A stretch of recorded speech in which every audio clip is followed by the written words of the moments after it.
Okey. Seterusnya, laporan semasa, iaitu accounting report. Okey. So, accounting report merupakan satu penyata kewangan di mana merupakan alat terpenting dalam institusi perniagaan, sebab ini satu, hari itu kita dah bincangkan tentang satu bentuk komunikasi. Okey.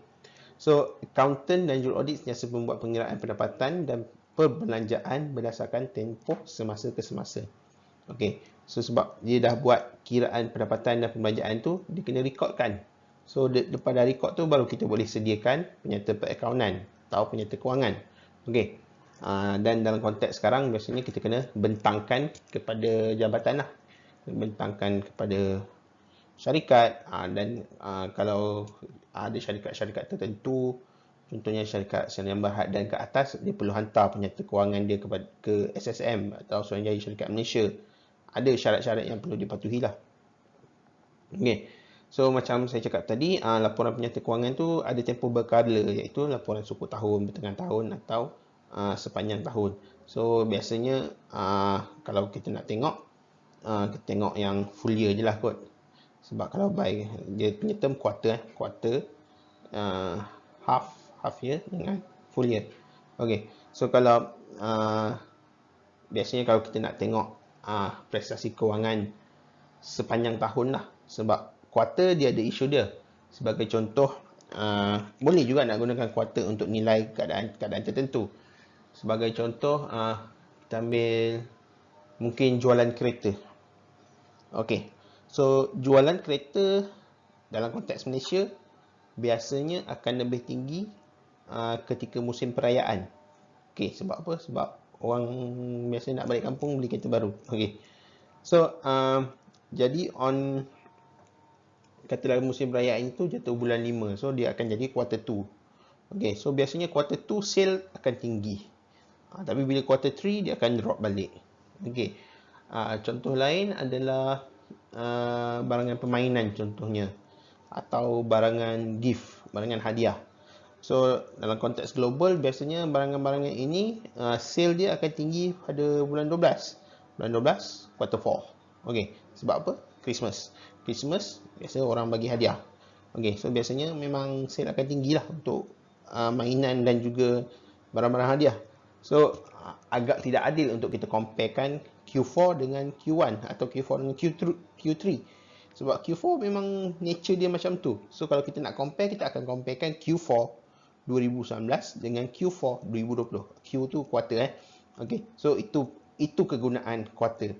Tapi kalau kita nak tengok kesihatan company itu, kita akan tengok secara keseluruhan lah, iaitu sum lah, Q1, Q2, Q3, Q4. Okay. Okay. So ni jauh pula cerita ya. Okay. So financial statement tu perlu ada satu penyata yang jelas, iaitu ada clarity of financial statement. Tidak boleh menyembunyikan kerosakan dan penipuan. Okay, so Nabi SAW bersabda, mengapa tak engkau letakkan sahaja di bahagian atas supaya orang ramai boleh melihatnya? Barang siapa menipu umatku, dia bukan dari golonganku. Okay. So financial statement itu juga perlu menggambarkan kedudukan sebenar dan tidak manipulasi. Okay. So Nabi SAW bersabda, tidak akan menyorok barang kecuali yang berdosa. Okey. Keterangan itu perlu jelas, merangkumi semua sama ada aset, liability atau susut nilai. Susut nilai term dia adalah depreciation. Okey, tak apa, nanti kita akan belajar pasal depreciation. Bukan belajar lah, kita akan introduce term depreciation. Okey, so aspek ini dikenali sebagai disclosure. So disclosure, pendedahan penuh dalam bahasa Melayu, biasanya kita gunakan term disclosure.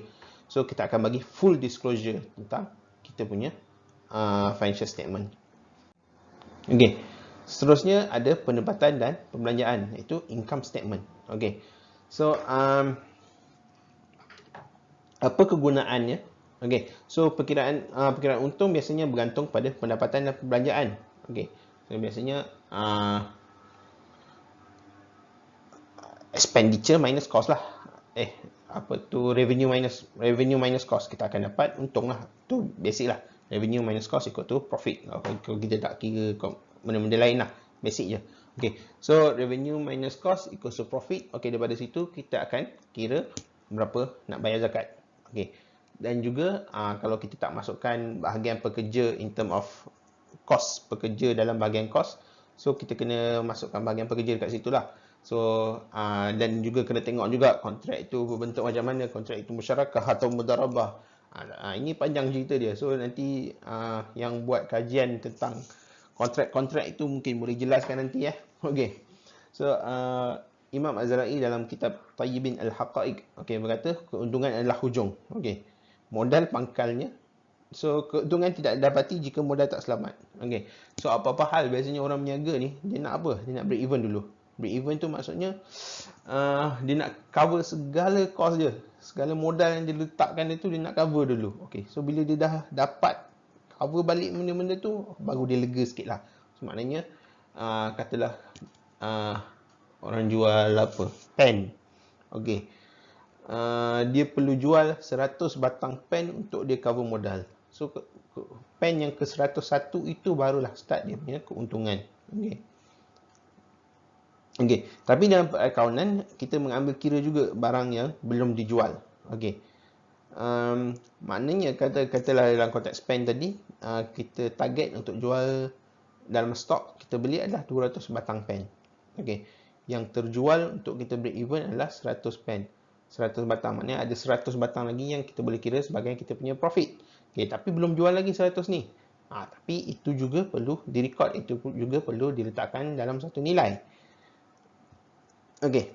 So ada dua tabungan dalam perakaunan Islam, iaitu tabungan zakat. Zakat ni sebab yalah kita nak bersihkan harta dan juga keuntungan tidak jangka. Keuntungan tidak jangka ni salah tu biasa orang guna term apa? Windfall.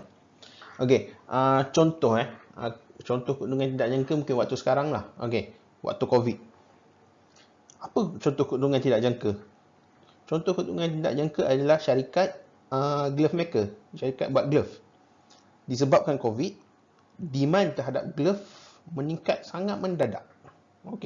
Dan kalau kita tengok syarikat-syarikat yang buat glove ni seperti Top Glove, Supermax, Kosan, Rubberex, semua membuat keuntungan yang sangat di luar jangka.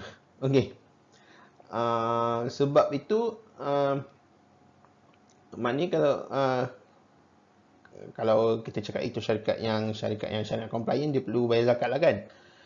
Dan dalam konteks yang lebih luas, sepatutnya kerajaan mengenakan windfall tax. Sebabnya diorang buat untung sebab apa? Sebab COVID.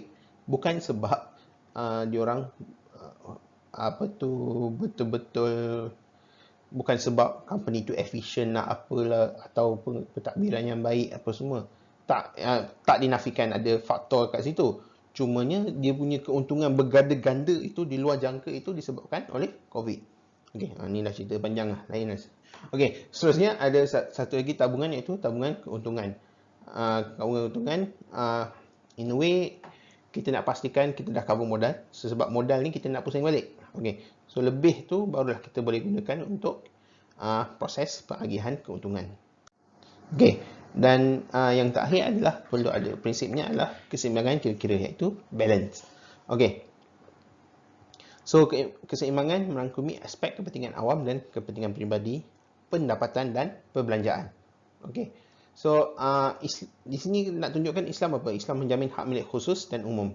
Dan Islam tak merampas hak milik seseorang demi kemaslahatan bersama. So kalau kita tengok ekonomi kapitalis ni menjamin pemilikan individu. Maknanya kalau kau buat untung lah, tak ada masalah lah. Tapi dia mengabaikan pemilikan masyarakat. Dalam konteks ni kau buat untung 100 juta, kau untung tu kau punya lah kan. Kalau kita tengok ekonomi sosialis pula, dia menjamin hak masyarakat dan mengabaikan hak individu. Maknanya dalam ekonomi sosialis, kau buat untung 100 juta, semua milik kerajaan. So kita kena distribute kepada semua orang. Dan Islam kita jamin dua-dua. Kau buat untung 100 juta, bayar zakat 2.5%. Sedekahlah kat orang yang memerlukan, supaya hak individu terjaga dan hak masyarakat juga terjaga. So dalam surah Al-Baqarah, la yukallifu Allahu nafsan illa wus'aha, laha ma kasabat wa 'alaiha ma kasabat. Okey. Allah tidak memberati seorang melainkan apa yang terdaya olehnya, ia mendapat pahala kebaikan yang diusahakannya dan ia menanggung dosa kejahatan yang diusahakannya. So mana kalau kita tengok kat sini pahala pun ada, dosa pun ada. So ada transaksi dekat situ, ada debit, ada kredit, ada tambah, ada kurang, ada nilai masuk, ada nilai keluar. Okey, so ini yang satu keseimbangan yang kita gunakan dalam catatan bergu, iaitu kalau term accounting double entry lah. Ada satu account yang debit, satu account lagi yang kredit. Satu account duit bertambah, satu account lagi duit berkurang. Tu tak apa, nanti kita akan tengok nantilah. Jangan risau, kita nak introduce term-term je. Okey. So setiap aktiviti kewangan biasanya memberi kesan secara langsung kepada dua-dua pihak, iaitu penghutang dan pemilik. Okey. So setakat itu saja untuk bab ini. Kita akan sambung dengan bab seterusnya insya-Allah. Saya minta maaf segala kekurangan, kesalahan. Assalamualaikum warahmatullahi wabarakatuh.